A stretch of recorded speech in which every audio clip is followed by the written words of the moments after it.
Hello. आज हम सीखेंगे कि फर्टिगेशन क्या होता है। एक्चुअली जो फर्टिगेशन वर्ड है ना, ये दो वर्ड से मिला के बनाया गया है। एक फर्टिलाइज़र, दूसरा इरिगेशन। तो फर्टिलाइज़र को जब हम इरिगेशन के वाटर है उसके साथ मिला के जब डालते हैं तो उसे बोलते हैं फर्टिगेशन। एक्चुअली इरिगेशन क्या होता है कि आर्टिफिशियल एप्लीकेशन ऑफ वाटर। यदि बारिश हो गई तो उसे हम इरिगेशन नहीं कहेंगे। तो यदि हम आर्टिफिशियल एप्लीकेशन ऑफ वाटर करते हैं तो उसे ही हम इरिगेशन कहते हैं। और फर्टिगेशन है दो वर्ड्स के मिला के बनाया गया है, फर्टिलाइज़र प्लस इरिगेशन। तो यदि हम खाद को पानी में मिला के डाल देते हैं तो उसे हम फर्टिगेशन कहते हैं।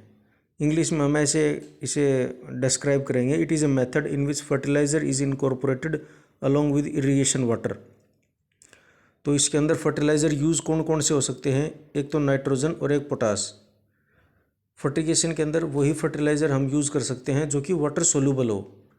जैसे वाटर इनसोल्यूबल है उसको यूज़ नहीं कर सकते, जैसे फास्फोरस डीएपी के अंदर होता है ना। तो डीएपी क्या है कि पानी में घुलता नहीं है, इसलिए हम उसे फर्टिगेशन के अंदर इस्तेमाल नहीं कर सकते। तो आओ अब हम जानते हैं कि एडवांटेजेस क्या हैं। एडवांटेजेस कह लो या बेनिफिट कह सकते हैं हम उसे, कि क्या क्या हैं इसके। तो है इंक्रीज्ड न्यूट्रिएंट एब्जॉर्प्शन, कि यदि इसको मेनली हम ड्रिप इरिगेशन है ना उसी के साथ इनकॉर्पोरेट करते हैं। ड्रिप इरिगेशन है उसके साथ ही डालते हैं हम फर्टिलाइज़र को इस टेक्निक के अंदर। तो न्यूट्रिएंट का एब्जॉर्प्शन ज़्यादा हो जाएगा, क्योंकि ड्रिप इरिगेशन से आपको पता ही है कि वाटर है जो रूट की हेयर्स में, रूट की में ही जाता है डायरेक्ट। तो वेस्टेज नहीं होती पानी की भी, तो डायरेक्ट रूट में जाएगा तो हमें न्यूट्रिएंट रिक्वायरमेंट भी कम पड़ेगी।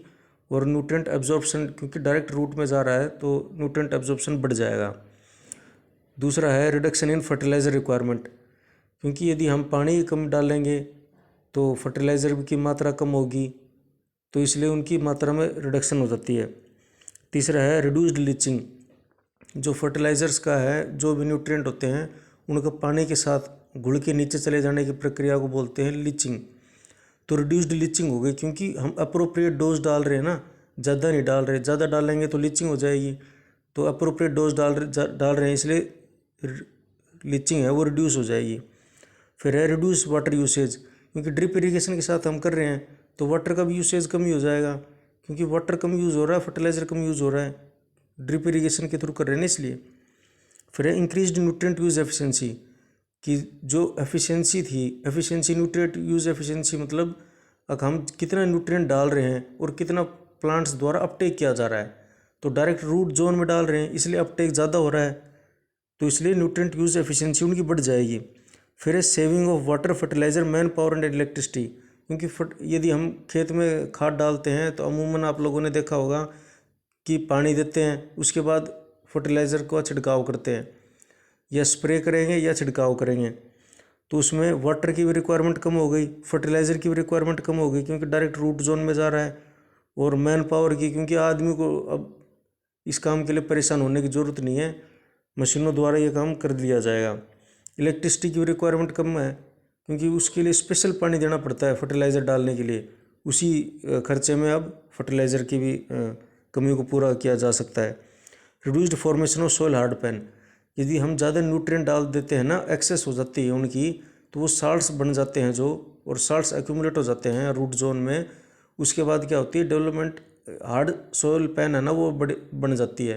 हार्ड सॉइल पैन हम उसे कहते हैं कि जब मिट्टी है ना वो कठोर हो जाए और उसके अंदर साल्ट्स की मात्रा ज़्यादा हो जाए। न्यूट्रिएंट रन ऑफ, आपने सुना होगा कि बारिश होती है तो खेत के ऊपर के जो न्यूट्रिएंट हैं वो बह के चले जाते हैं, तो खेत के ऊपर ज़्यादा मात्रा में न्यूट्रिएंट रहेंगे नहीं, क्योंकि डायरेक्ट हम तो रूट जोन में डाल रहे हैं, इसलिए न्यूट्रिएंट रन ऑफ भी उसका कम होगा। फिर रिड्यूस्ड वीड इन्फेस्टेशन, क्योंकि यदि हमारा न्यूट्रिएंट है वो वीड्स को भी मिलेंगे तो वीड्स की भी ग्रोथ अच्छी होगी। यदि न्यूट्रिएंट है वीड्स को मिलेंगे नहीं तो क्रॉप वीड का कंपटीशन भी कम होगा। न्यूट्रिएंट नहीं मिलेंगे तो वीड की इन्फेस्टेशन, वीड की जो मात्रा है खेत में वो भी घट जाएगी।